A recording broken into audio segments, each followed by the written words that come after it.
Give us some background on what this program is. Sure. So, visible learning is based on Dr. John Hattie's research. He's a researcher out of Australia. And basically, his work is around what's the most impactful thing we can do in education, knowing there's lots of strategies we can use to help students learn. There's just a ton of options. But he wanted to figure out those things that have the most impact on students. And so his research really is measuring impact on learning.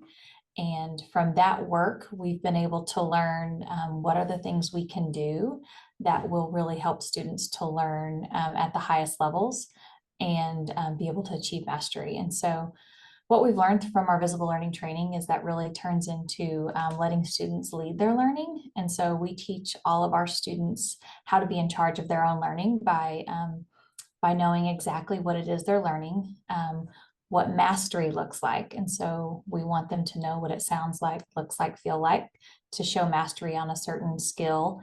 And so we're really clear with students about this is what you're going to be learning.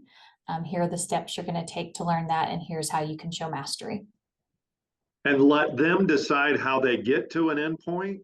Right. So a big piece of it is students understanding there's lots of different ways. We all learn differently. Sometimes you're going to use different tools, different resources. So it's empowering students to know the goal is to learn something new, and sometimes new learning can be hard. We're going to teach you different strategies, different tools to use, but then ultimately, this is what it's going to look like when you can understand it. Here's what we need you to be able to do, and then they have steps to be able to help them get there if they get stuck. At any time, they're able to assess where they're at in their learning, and so they can say, "Well, I'm right here at this step. I'm working on this part, and then I'll be able to really show my level of understanding by helping other students learn it." Those kinds of things. Teachers still have, though, control of the classroom, so to speak, or input, so to speak. You're just allowing these kids to decide how they are able to get to an endpoint. Right. So basically, they're responsible for really knowing this is my learning goal.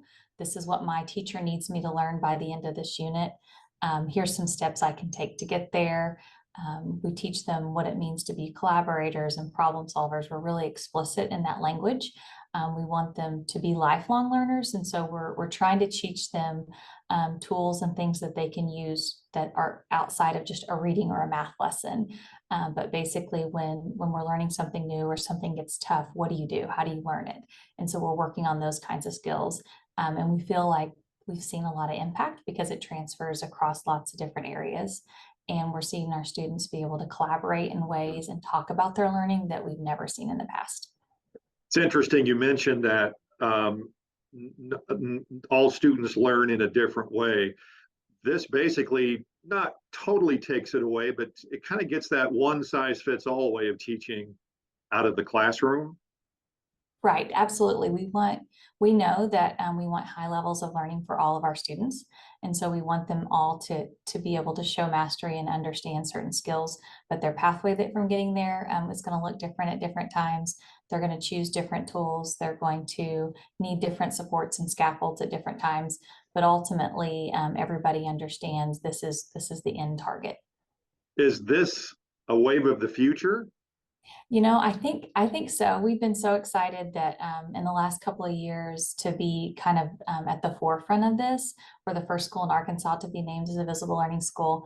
Last year we hosted, I want to say, about 10 visits from other schools. We've had schools from Missouri come visit us. We've had schools in other parts of Arkansas.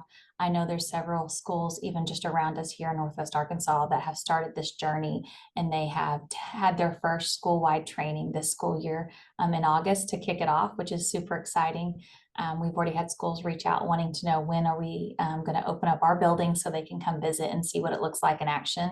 And so that it feels great to be ahead of that, but also just at this point, we're far enough in, we're seeing those impacts on kids. We're seeing it in not only in their confidence, their data, we're seeing kids achieve higher levels than we've ever seen.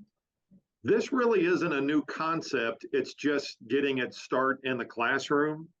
Right. That's one of the things that, from following Dr. Hattie, that researcher, he said, there's a lot that we've known in education. There's a lot of research out there. So this is really trying to get really good at those strategies that have the highest impact. And that's where we want to put our energy as educators, and really just teaching them how to make learning visible, which means it's not a secret. It's not, we're not asking them to try to guess at what it looks like. We're going to show them exactly at where we want them to go and then help them build their pathway to get there. What do you think this does for a student who may have had trouble in a certain grade and they get to this level now and we're using this program? What do you think it does to help them feel like that they can succeed? One of the biggest things we've noticed is that in a classroom, because we're making feedback a part of what we do, all of our students are getting that feedback, and also they're constantly doing self-assessment to see if they're at a level 1, 2, or 3 on that learning target. And that has become a norm. And kids will tell you, we know it's okay to make mistakes. We know it's okay to be at a level 2 today because I know my next steps at getting at a level 3. And so I think that our students are starting to see and feel that it's a natural progression in our learning. To not everything is supposed to be, come super easy. And really, we're doing our jobs as educators when we can tell them, hey, this is supposed to be a little bit tough. There's going to be things in life that are tough. Let me show you the tools and the resources you need to be able to work through this. Well, it sounds like a fantastic program, and best of luck with it for the rest of the school year. And I'm assuming this stays in place for a while. Absolutely. Yes. We are excited about our next steps for sure. Appreciate you being here. Okay. Thank you.